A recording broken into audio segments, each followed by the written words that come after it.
It's a section of the orchard that's being that's in conversion. It's being moved over from these old Bramley trees, which I sawed back. They sent up these very strong water shoots, and I grafted onto them, and they've done rather well. This was done because I could not make any money from the Bramleys, although it is a heritage apple.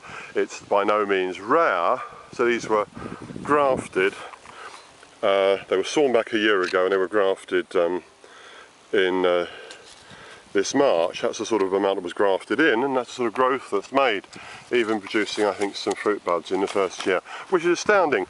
But what I really want to do right in this video, which I'll try and keep below 5 minutes, is take a look at this Bramley, which I put up a few videos about, watershoots. If you look up watershoots and conversion. Now, this was a tree, if you recall, it was a Bramley apple tree which had sort of fallen down and not been corrected, set at this very bizarre angle.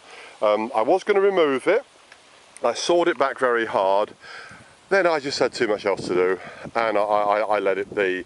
Anyway, I returned to it 2 years ago, I think now. Well, two springs ago anyhow, so a year and a half. I returned to it, and it had a very, very large number of these strong water shoots coming up. I'll just show you what I mean by that. Here's another Bramley that I'm taking out that's received the same treatment. Sawn back hard, and it sent very large numbers of strong shoots up from the base of the tree. That's what had happened here. Now, this is what I put some videos up about. Ignore this tree that's next to it. I sawed out about 70% of the water shoots.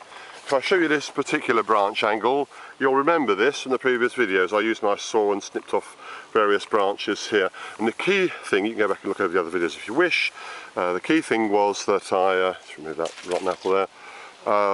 The key thing was that I sawed out most of the water shoots. I sawed them out completely at the base, leaving the ones which were well placed, well spaced, radiating out, filling the space occupied appropriately, and I left them completely alone. And that was the last time I pruned this tree.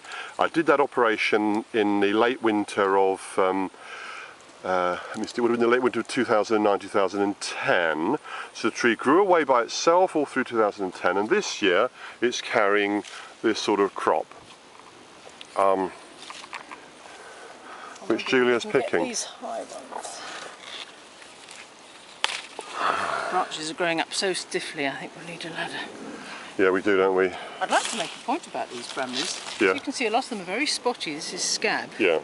Now, I've just harvested Reverend Wilkes from this tree next to it, Yeah. which is growing in the same conditions, all overgrown, and it was completely clean. There was no scab on it at all. Well, now that's worth knowing, isn't it? So we do have a problem with scab on Bramley, as you can see. These have been sprayed, although probably, well, obviously not enough. These are completely unsaleable. You could eat them, but you couldn't sell them. Reverend Wilkes was unmarked with scab. Well, now that's not a proper scientific experiment. That's just a contrast and compare in one year in one orchard. But Bramley is quite prone to scab. We've both come to the conclusion, haven't we, really, that Bramley, although it's a good apple, it's a bit overrated. There were certainly many other. But it's a shame just to have that one cooker. There's some other lovely cookers. Yeah. Which we're propagating, some of the old ones. Yeah, that one, that's rotten. Go.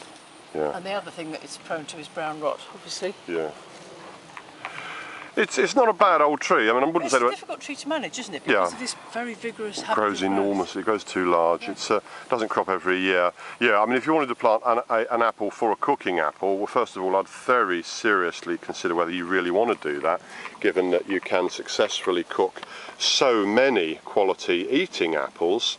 But the Bramley is one everyone's heard of, but you know, it's got its disadvantages. But anyway, having said that, this video particularly wanted to look at you know, the results of a tree that was growing at an extremely bad angle, fit to be removed from the orchard.